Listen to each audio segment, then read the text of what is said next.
Halo semua, kali ini kita akan membahas biografi Tuan Kalyamsyah Sinaga dari Kerajaan Tanah Jawa, Simalungun. Pembahasan biografi Tuan Kalyamsyah ini bersumber dari tulisan Prof. Aaron L. Damanik dalam buku Sejarah Simalungun, Pemerintahan Tradisional, Kolonialisme, Agama dan Adat Istiadat. Artikel akademis dari Future Academia, The Journal Multidisciplinary Research Scientific and Advance, Volume 2, Nomor 4, Desember tahun 2024, halaman 671-683 dengan judul, Dilema Republik Tuan Raja Kalyamsyah Sinaga, tahun 1910 sampai tahun 1981. Ditulis oleh Leonardo Haloho, Dr. Suprayitno dan Nuhum dari Universitas Sumatera Utara. Tuan Kalyamsyah Sinaga lahir di Pamatang Tanah Jawa, Simalungun pada tanggal 20 Agustus tahun 1910. Beliau adalah putra dari Tuan Sang Majadi Sinaga, Raja Kerajaan Tanah Jawa dari marga Sinaga Dadihoyong, dan ibu beliau bernama Puang Nakut. Sebagai putra seorang raja, beliau bersama dua saudaranya, Tuan Omsyah Sinaga dan Tuan Kalam Sinaga sekolah di HIS, Hollands Inland School. Tuan Kalyamsyah Sinaga kemudian melanjutkan studinya ke Rekat Hoge School, Sekolah Tinggi Hukum di Jakarta dan berhasil menamatkan studinya dengan gelar Master Hukum tahun 1940. Saat melanjutkan studi ilmu hukum ke Jakarta inilah, Tuan Kalyamsyah Sinaga banyak berteman dengan tokoh-tokoh perjuangan kemerdekaan Indonesia. Salah satu sahabat beliau adalah Muhammad Hatta atau yang lebih dikenal dengan sapaan Bung Hatta, yang kita kenal sebagai Bapak Proklamator Kemerdekaan Indonesia bersama Insinyur Soekarno yang kemudian menjabat sebagai Presiden Republik Indonesia dan Bung Hatta sebagai wakilnya. Pada tahun 1940, beliau kembali pulang ke Simalungun karena ayahnya Tuan Sang Majadi Sinaga, Raja Tanah Jawa wafat. Setelah kembali, Kalyamsyah Sinaga pun menggantikan kedudukan ayahnya sebagai raja. Beliau menjadi pemangku kerajaan Tanah Jawa. Beliau kemudian menikah dengan Puang Solimah Boru Damanik puteri dari Tuan Sawadim Damanik bergelar Raja Bandar yang menjadi pemangku kerajaan Siantar. Pemerintahan Raja Kalyamsyah Sinaga dikenal mempunyai kebijakan yang adil terhadap rakyatnya, lihat Quran tahun 1941. Ia selalu memastikan kebutuhan masyarakatnya sudah tercukupi, mengingat setelah 2 tahun memerintah kerajaan Tanah Jawa terjadi suksesi kekuasaan antara Jepang dengan Belanda. Pada masa pendudukan Jepang, terjadi kelaparan di wilayah Simalungun. Sebagai kerajaan tentu ini tidak menghambat aktivitas kerajaan Kalyamsyah, karena bagaimanapun pihak Jepang akan berusaha memenuhi kebutuhan raja-raja lokal, lihat Kurosawa tahun 2016. Namun Kalyamsyah bertindak lain dengan membagikan sebagian besar persediaan kebutuhan pokoknya kepada masyarakat untuk meminimalisir bencana ini dan ia hanya mengambil seperlunya saja. Satu contoh teladan raja yang lebih mementingkan kebutuhan orang banyak dibandingkan dirinya sendiri. Wabah kelaparan itu memang tidak berlangsung cukup lama karena pada akhirnya Jepang kalah pada Perang Dunia Kedua, yang menandai berakhirnya kekuasaan Jepang di Simalungun, lihat Oktorino tahun 2017, halaman 68. Sejak berakhirnya kekuasaan Jepang melalui Soekarno dan Muhammad Hatta memproklamasikan kemerdekaan Indonesia di Jakarta pada tanggal 17 Agustus tahun 1945. Perlu diketahui berita kemerdekaan Indonesia belum menyebar ke seluruh wilayah Indonesia pada hari itu juga. Di Sumatera Timur berita kemerdekaan baru diketahui beberapa bulan kemudian. Perlu kita ketahui bersama, sejak kekalahan Jepang pada Perang Dunia Kedua, Jepang menyerah tanpa syarat kepada sekutu. Dalam ilmu politik, situasi ini dikenal sebagai status quo, di mana seluruh daerah Hindia Belanda yang diduduki Jepang harus dikembalikan kepada Belanda. Belanda baru tersadar akan adanya berita proklamasi kemerdekaan Indonesia di Jakarta dan tidak mengakui hal tersebut, karena sejak masa pendudukan Jepang, para elit birokrasi Hindia Belanda dapat melarikan diri ke Australia. Bisa dikatakan pemerintah Hindia Belanda masih ada, walau diduduki oleh Kekaisaran Jepang. Itu sebabnya, Belanda baru mengakui kemerdekaan Indonesia sejak tanggal 27 Desember tahun 1949, setelah konferensi meja bundar digelar di Den Haag. Pada Oktober tahun 1945, tentara NICA berlabuh di Belawan, Sumatera Timur. Para bangsawan Sumatera Timur kemudian menyambut dengan dibentuknya Komite Van Ons. Hal tersebut dilakukan karena para bangsawan Sumatera Timur masih memiliki ikatan kontrak kerja dengan para planters, pengusaha dan investor perkebunan di Sumatera Timur yang terdiri dari berbagai negara Eropa dan Amerika. Kabinet presidensial awal kemerdekaan yang dibentuk Presiden Soekarno pun masih bersifat formal dan belum bisa menjalankan roda pemerintahan dan pembangunan. Hal ini sekaligus menepis tuduhan dari kelompok yang mengaku pejuang di Sumatera Timur bahwa para bangsawan Sumatera Timur anti kemerdekaan, tetapi malah melakukan pembunuhan, penjarahan dan pemerkosaan di setiap wilayah suap Raja Sumatera Timur. Apa yang dilakukan para bangsawan Sumatera Timur sudah sesuai dengan aturan, di mana mereka masih terikat kontrak kerja dengan para planters, bukan berarti anti kemerdekaan, karena situasi di Jakarta pun, kabinet awal masih formal dan belum bisa menjalankan roda pemerintahan dan pembangunan. Perundingan masih terus dilakukan oleh Gubernur Wilayah Sumatera, Muhammad Hasan dengan bangsawan Sumatera Timur yang ditunjuk langsung oleh Presiden Soekarno. Saat Revolusi Sosial 1946 terjadi, Raja Kalyamsyah diselamatkan oleh panggilan Tuan Sawadin Damanik, yang mana sehari sebelum Revolusi Sosial tahun 1946 tersebut. Tuan Sawadin Damanik memanggil Raja Kalyamsyah Sinaga untuk datang ke Siantar dikarenakan yang bersangkutan telah mendengar desas-desus akan terjadi kerusuhan. Mengingat yang memanggil adalah mertua yang sangat dihormati, maka berangkatlah Raja Kalyamsyah Sinaga bersama Puang Bolon Salimah Damanik beserta Puang Nakut dan Puang Salak untuk memenuhi panggilan tersebut. Yang akhirnya selamatlah mereka untuk sementara waktu dari keganasan pasukan Barisan Harimau Liar atau BHL yang mengganas dalam melakukan aksinya di Kerajaan Tanah Jawa. Lihat Suprayitno, 2001. Tuan Omsyah Sinaga dan Tuan Kalam Sinaga saat Revolusi Sosial tahun 1946 berlangsung. Mereka sedang berada di Tanah Jawa untuk mengawasi kegiatan sehari-hari dari Kerajaan Tanah Jawa. Mereka berdua langsung ditangkap oleh gerombolan Barisan Harimau Liar dan keesokan malamnya saat akan diadakan eksekusi pelemparan ke sungai yang sedang mengalir deras. Tiba-tiba dua orang eksekutor yang memakai penutup kepala di keremangan malam mendekati dan mengendurkan seluruh ikatan yang melilit kedua tangan Tuan Omsyah Sinaga dan Tuan Kalam Sinaga. Setelah didorong dan dilempar ke sungai yang mengalir deras, Tuan Omsyah Sinaga dan Tuan Kalam Sinaga berusaha melepaskan seluruh ikatan dan berenang ke tepi untuk menyelamatkan diri dan pulang ke Tanah Jawa. Yang segera diselamatkan oleh penduduk Kerajaan Tanah Jawa pada suatu tempat yang dirahasiakan sampai dengan situasi aman. Beberapa hari setelah kejadian di Kerajaan Tanah Jawa, Tuan Sawadin Damanik beserta Tuan Raja Kalyamsyah Sinaga yang sedang menginap di Siantar ditangkap oleh Barisan Harimau Liar, dan dibawa ke Brastagi.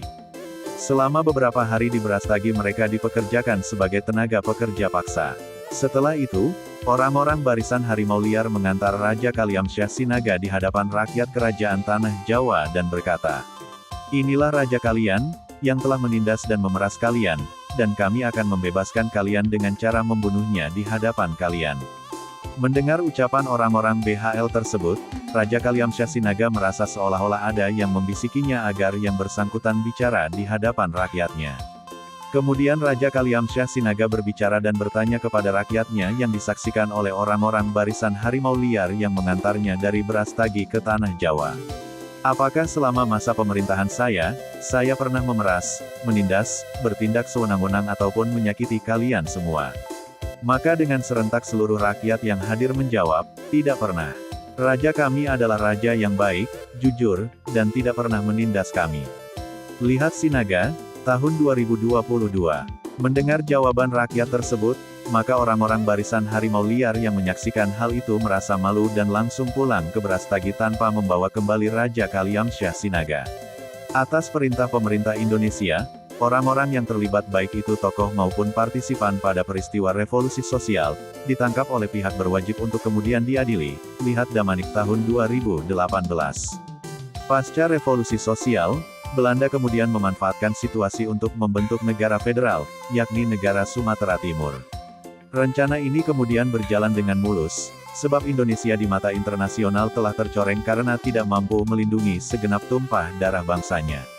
Sejak tahun 1947, negara Sumatera Timur sudah mulai dirancang oleh Van Mook sebagai upaya terus-menerus memecah belah bangsa Indonesia. Lihat Suprayitno tahun 2001, halaman 149.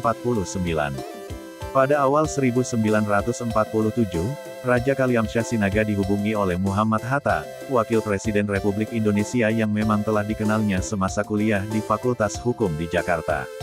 Beliau menyatakan bahwa Belanda dalam politik pecah belahnya dalam waktu dekat akan membentuk negara bagian Sumatera Timur yang berpusat di Medan.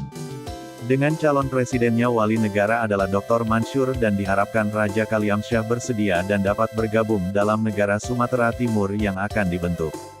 Mendengar permintaan ini, awalnya Kalyamsyah Sinaga bingung. Ia seolah-olah sedang dilema dengan republik yang baru lahir. Di satu sisi Kalyamsyah sebenarnya mendukung republik, namun jika ia mendukung NST yang akan dibentuk itu, berarti ia telah mengkhianati prinsipnya, tentu ini merupakan pilihan yang sulit. Setelah melalui pertimbangan-pertimbangan, ia kemudian mau menerima untuk menjabat sebagai wakil wali negara Sumatera Timur. Ini merupakan bagian dari strategi untuk memulihkan keadaan yang sebelumnya telah kacau, Suprayitno tahun 2001. Raja Kalyamsyah kemudian menerima permintaan Muhammad Hatta untuk menjadi wakil wali negara Sumatera Timur dengan beberapa pertimbangan sebagai berikut. 1. Kerajaan Tanah Jawa dan kerajaan-kerajaan lain yang berada di Simalungun seluruhnya yang sudah hancur akibat dari dampak revolusi sosial 1946 yang didalangi oleh barisan harimau liar, di mana kerajaan-kerajaan tersebut sudah tidak mungkin dapat berdiri lagi dan berdaulat di dalam negara Indonesia. Yang berarti bahwa, tidak mungkin ada kerajaan yang berdaulat di dalam suatu negara. Maka dari itu perlu ada perlindungan akan bekas-bekas suap raja. 2. Guna menghindari perang saudara bila mana wakil wali negara tidak dipegang oleh asli putra daerah, karena pada saat itu saudara-saudara yang berasal dari daerah Karo, Toba dan Tapanuli Selatan telah bersiap-siap menyerang Medan. Bila mana wakil wali negara bukan berasal dari putra daerah yang memiliki marga, maka seyogianya, wakil wali negara diwakilkan oleh etnis dari kerajaan tersebut. 3. Negara agar memberikan kemudahan-kemudahan terhadap eks-kerajaan di Simalungun yang telah hancur tersebut, agar dapat menata kembali kehidupan masyarakatnya untuk kembali normal. Demikian beberapa masukan dan pertimbangan yang diutarakan dari Raja Kalyamsyah Sinaga sebelum menerima dan setelah menjadi wakil wali negara Sumatera Timur, lihat majalah Sauhur 2012. Raja Kalyamsyah secara sah menjadi wakil wali negara Sumatera Timur yang mendampingi Dr. Mansur sebagai wali negara Sumatera Timur, setelah pasca dihapuskannya sistem suap raja di wilayah Sumatera Timur. Perannya di negara Sumatera Timur cukup sentral karena menduduki jabatan sebagai wakil wali negara. Namun perjuangan NST yang bercorak serikat atau RIS tidak berlangsung lama, akibat dari rembuk kembali ke pangkuan NKRI. Pada masa situasi ketidakstabilan wilayah Sumatera Timur, para bekas pimpinan kesultanan dan kerajaan di wilayah Sumatera melakukan pertemuan muktamar dengan topik pembahasan memikirkan tindak lanjut keberadaan mereka. Dengan membahas kedudukan negara Sumatera Timur dan tentang delegasi dalam acara perundingan konferensi meja bundar di Belanda, lihat Damanik tahun 2018, halaman 78. Dalam konferensi meja bundar di Den Haag, delegasi Indonesia diikuti oleh 7 negara bagian dan 9 daerah otonom yang dipimpin langsung oleh Wakil Presiden Republik Indonesia Serikat, Muhammad Hatta. Sedangkan negara bagian Sumatera Selatan diwakili oleh wali negara atau presiden yaitu Abdul Malik dan dari negara Sumatera Timur yang menjadi ketua delegasinya ialah Raja Kalyamsyah Sinaga yang jabatan di NST adalah sebagai wakil wali negara. Lihat Kahin, Nasionalisme dan Revolusi Indonesia tahun 2022. Dalam KMB di Den Haag Belanda memutuskan bahwa kedaulatan Republik Indonesia hanya akan diserahkan kepada negara Republik Indonesia Serikat atau RIS, bukan terhadap negara Republik Indonesia yang pada saat itu beribu kota di Yogyakarta. Maka sehubungan dengan hal tersebut, pada tanggal 27 Desember tahun 1949 di Den Haag dirancang Undang-Undang Dasar Republik Indonesia Serikat. Kemudian ditandatangani oleh 7 negara bagian dan 9 daerah otonom lainnya, lihat GM Kahin, Nasionalisme dan Revolusi Indonesia tahun 2022, halaman 389. Pada triwulan 1 tahun 1950, sesuai dengan kesepakatan awal antara Raja Kalyamsyah Sinaga dengan Muhammad Hatta, negara Sumatera Timur menyatakan keluar dari Republik Indonesia Serikat dan kembali ke Negara Kesatuan Republik Indonesia atau NKRI. Akan tetapi dalam kegiatan sehari-hari, negara Sumatera Timur tetap berjalan sebagaimana biasa sampai dengan tanggal 17 Agustus tahun 1950, yaitu disahkannya UUD Sementara Negara Republik Indonesia. Dengan diberlakukannya UUD sementara maka otomatis bubarlah negara Sumatera Timur dan eks-wilayah negara Sumatera Timur menjadi wilayah Republik Indonesia. Lihat Nurdol tahun 2011, halaman 62. Semasa menjadi wakil wali negara atau wakil presiden sampai dengan menunggu realisasi penyatuan kembali ke NKRI. Raja Kalyamsyah Sinaga dan keluarga masih tinggal menetap di rumah dinas di Jalan Manggalan, persisnya di persimpangan Jalan Sudirman di daerah Medan Baru, lihat Asinaga tahun 2022. Pada satu kesempatan, Raja Kalyamsyah Sinaga membuat pernyataan pemerintah di Dewan NST atas nama Wali Negara NST.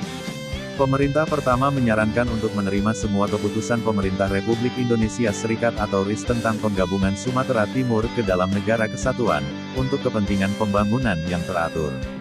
Selain itu, bagaimanapun NST berpendapat bahwa Dewan harus mempertahankan tuntutannya untuk perpanjangan otonomi daerah negara Sumatera Timur, namun semua itu tampaknya sia-sia karena pada akhirnya NST kembali ke pangkuan Ibu Pertiwi atau Indonesia pada Agustus tahun 1950.